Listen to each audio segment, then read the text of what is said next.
Made possible by Skillshare. Churchill was these are pretty good. They're pretty educational, dude. I feel like it's actually kind of fun to watch. He was an artist, a butterfly enthusiast, and he had an unpublished manuscript about aliens. Clearly, he was a man with an insatiable thirst for knowledge. Only game for the rest of the night. He could have loaded up his computer and logged onto Skillshare, an online learning community with more than 19,000 classes in design, business, technology, and more. Perhaps he was considering a side career in fashion, but didn't know where to start. On Skillshare, he would find courses in fashion design and garment construction. Or if he wanted to learn app design, improve his photography, or just how to make a really good quesadilla, he would have found courses for all of these and more on Skillshare. Skillshare simplified viewers. The first 1,000 people to use Skillshare is under $10 a month. And if you'd like to try it out first, then I've got a deal just for oversimplified viewers. The first 1,000 people to use this link, which can be found in the description, will get their first 2 months of Skillshare for just 99 cents. Be sure to try it out using the link in the description and learn something new today. Now, without further ado, it's an ad, yeah, but it's his ad and watching his videos. I think it's reasonable. 1902. A young man by the name of Benito Mussolini moves from Italy to Switzerland to avoid military service. He gets big into socialism, working for trade unions, writing for socialist newspapers, advocating a violent overthrow of European monarchies, the whole shebang. This gets him in a bit of trouble with the Swiss police, so he gets arrested, sent back to Italy, set free, returns to Switzerland, is arrested again, goes back to Italy again, completes his military service after previously avoiding it, and then after a brief stint as an elementary school teacher, he finally returns to work as an avid socialist. His speeches and journalistic abilities made him famous among Italian socialists. He was anti-war, so when Italy colonized Libya in 1910, he rioted and got arrested. Then World War I came along, and once again he protested Italy's involvement. But then he thought, wait a minute, this war could bring about the social climate needed to overthrow European monarchies and bring about the socialist revolution everywhere. And suddenly he was pro-war, but his fellow socialists didn't like his new pro-war stance, so they kicked him out of the party. So then he said, you know what? I'm done with socialism. We need something new, not based on class divisions tearing us apart, but based on unity through nationality. We'll conquer the Mediterranean and reunite all Italian peoples just like the days of the Roman Empire. I'll call it fascismo, and it will guide the Italian nation to greatness. That's all well and good, Mr. Mussolini, but what kind of haircut am I giving you? Let's go with... Oh, no.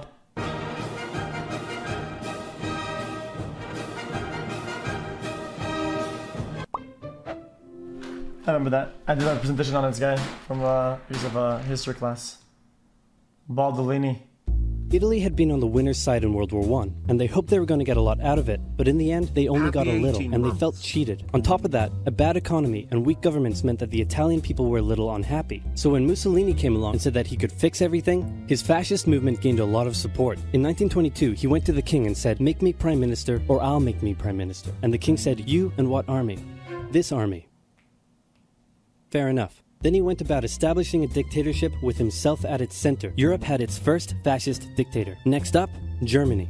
Germany had been on the loser's side, and they got absolutely wrecked by the Treaty of Versailles. They lost territory, had to demilitarize the Rhineland, had to reduce their army to just 100,000 men, couldn't have an air force, had to pay the Allies a huge amount of money that it didn't have, and a new rule was established that every Englishman withheld the right to walk into the center of Berlin, pick out any German they wanted, and spank the hell out of them. I made that last one up, but it helps you understand how all this felt to Germans. On top of that, a bad economy and weak governments meant that when a small angry man with a silly mustache came along and said that he could fix everything, the German people loved it. Hitler had been a soldier during World War I, and he was crazy patriotic, and nobody was madder than him about Germany's humiliation. He helped start a new political party, and in 1923 attended a march on Munich with his boys.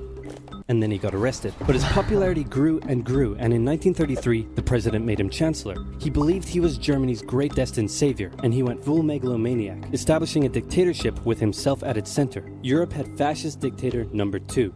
Hitler and Mussolini had a lot of the same ideas, but more importantly, they had the same enemies, and they started to get along. Anyone else want to be friends? Franco? No? You good? I do. Who's that? It's Japan, and they've taken over northern China. Let's rewind a bit.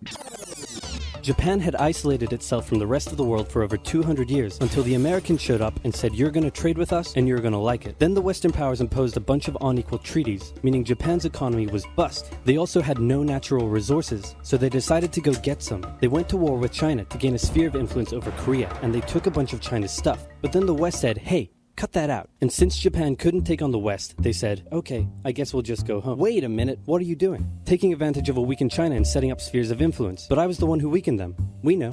And you guys didn't let me have anything. We know. That seems unfair. We don't think so.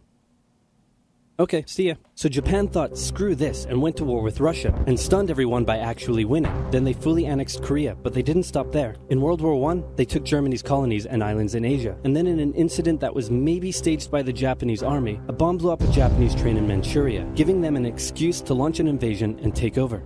So here's the situation. Nazi Germany, Fascist Italy, and Japan all believe they're racially superior, all feel hostility towards the Allies, and all want to militarize and take over more stuff. And so they did. Let's start with Germany. Hitler hated the Treaty of Versailles, and now he was ready to begin undoing it. In complete violation of the treaty, the first Luftwaffe squadrons were set up, conscription was introduced, and he pimped up his army. The Allies did nothing. Then Hitler sent his army back into the demilitarized Rhineland, giving orders to immediately retreat if the Allies showed up. The Allies did nothing. With his military re-strengthened, he could now move on to step 2. He wanted to rapidly increase the Aryan population, and to do so, he needed Lebensraum, or in other words, he would have to take over the world. But for now, a good portion of Europe would do, and he began eyeing up his neighbors. The Allies finally started to get worried, so they implemented a fairly useless diplomatic strategy called appeasement, and it went a little something like this. Hitler would say, I want that thing, and the Allies would say, you can't have that thing. Okay, you can have that thing, but no more. I want that thing. And repeat. In 1938, Hitler's army marched into Austria and just took it, with no resistance. Boom, this is Germany now. Next, he demanded to be given the Sudetenland, an area of Czechoslovakia with many ethnic Germans. The Allies held a meeting with Hitler in Munich and said, look, we're going to give you what... Hang on, this meeting is about my territory. Shouldn't I come to the meeting too? Anyway, we're going to give you what you want. Really? Yeah. Just like that? Yep. What's the catch? Just sign this piece of paper promising you won't invade the rest of Czechoslovakia. Okay. Then Chamberlain returned home victorious, waving his signed piece of paper in the air, declaring crisis to be averted and the continuation of world peace, and we built a statue of Chamberlain in his honor, and every day on the 30th of September we celebrate Chamberlain Day. Hitler's invading the rest of Czechoslovakia. What? He's invading the rest of Czechoslovakia. Oh. Okay, you lied dude. to me. What do you expect? I'm Hitler. Not to be outdone, Mussolini also wanted to get in on the action. He thought to himself, isn't there a not yet colonized nation somewhere which is so underdeveloped that the people would be defending themselves against our tanks with literal bows and arrows and wooden spears? Oh, there is? Fantastic. And so he took it. Italy also wanted to control the entrance to the Adriatic Sea, so they occupied Albania. Then, in another incident which was maybe staged by the Japanese, gunfire was exchanged by Japanese and Chinese troops at the Marco Polo Bridge, and the Japanese launched yet another invasion against China. They swept through Beijing and Shanghai. Is that what that's from? Marco Polo. Marco Polo. Is that what it's from? And then advanced through the Yangtze Valley to China's then capital, Nanking. It was here that saw the worst of Japan's shocking atrocities committed against the Chinese people. No, okay. Back in Europe, Germany and Italy made their relationship status official by signing the Pact of Steel. Then, Hitler turned his eyes towards Poland and the hated Polish corridor, splitting Germany in two. At this point, the Allies really had to put their foot down, and they warned him that an invasion of Poland would mean war. Hitler had planned to continue his advance eastward, but he didn't want to end up fighting a war on two fronts. So for now, he made an alliance with Stalin, saying, how about we both invade Poland and split it between the two of us, and I definitely won't not refrain from not betraying you sometime in the future. Sounds good. This new alliance stunned the West. On the 1st of September 1939, German troops entered Poland, and Britain and France declared war on Germany. The Poles fought hard, but they were no match for the two giants crashing down on them from either side. Then came a period known as the Phony War, where everyone just sort of sat around not doing much. The French had launched a small invasion into the Saarland, but they maintained mostly defensive positions, and after a while decided to just turn around and call it a day. Speaking of France, the French were still super proud of their victory in World War I, and they hadn't really moved on from it. They still used horses, they dispatched messages by motorbike instead of using radio, orders from the commander-in-chief were usually pretty vague, and the troops were rarely inspected. They built a line of defenses along their German border, but didn't bother extending it all the way to the Channel, and they wouldn't launch artillery strikes against Germany out of fear of being retaliated against. In a war, they didn't want to attack the enemy. And at first the UK wasn't much better. Chamberlain still naively hoped that the war could be ended diplomatically. Instead of bombing raids, the RAF dropped propaganda leaflets over German cities, which one air marshal said likely did nothing but provide the continent with toilet paper for the duration of the war. They also only sent 200,000 men to France, while the French had mobilized millions. Both Britain and France wanted to avoid a repeat of the First World War, and so they wanted to keep the war as far from home as possible. So they turned their eyes north, towards Norway.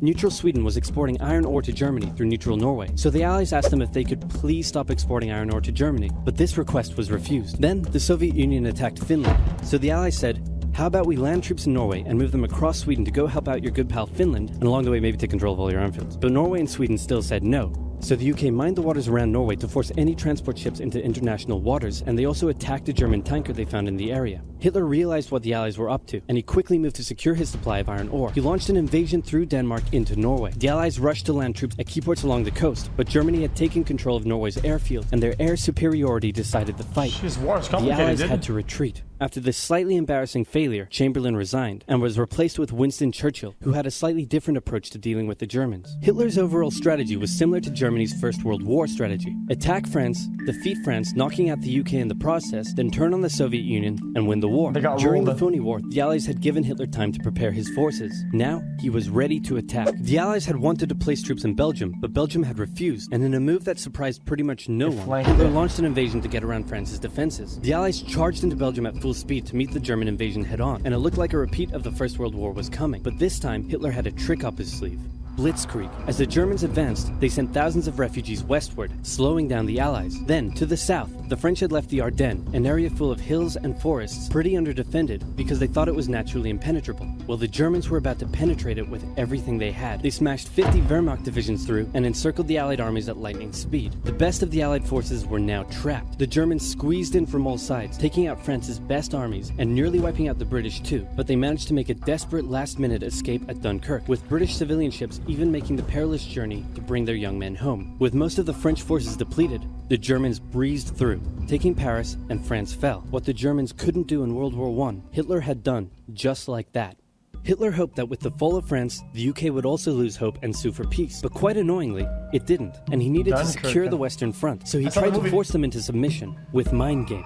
The UK were now all alone, and Hitler wanted to emphasize that. First of all, just before France fell, Italy finally declared war on the Allies, making the UK's situation even worse. Guys, I have a question. This, yeah, guys, you guys are gonna kill me, okay? But when I say they won against France, like, yeah, they won the battles over here. But does it mean that every person that lives in the whole country says, "Oh, I'm German now, lol"? Everybody just conforms. Everybody's happy. I don't get that. That's odd. It would also lose hope and sue for peace. But quite annoyingly, it didn't, and he needed to secure the Western Front, so he tried to force them into submission with mind games. The UK were now all alone, and Hitler wanted to emphasize that. First of all, just before France fell, Italy finally declared war on the Allies, making the UK's situation even worse. Next, instead of just occupying all of France, Hitler occupied the coastal areas for defense, They kill but allowed resistance. France to continue its existence as a German puppet state. This way, it looked like the UK's old ally had decided to switch sides. Hitler also hoped that the UK wouldn't attack any of her old allies' navy bases or colonies in Africa, giving Hitler an extra line of defense to the south. But the UK made sure to respond to this by sailing down to France's navy base in Algeria and wrecking a bunch of ships. So have at it.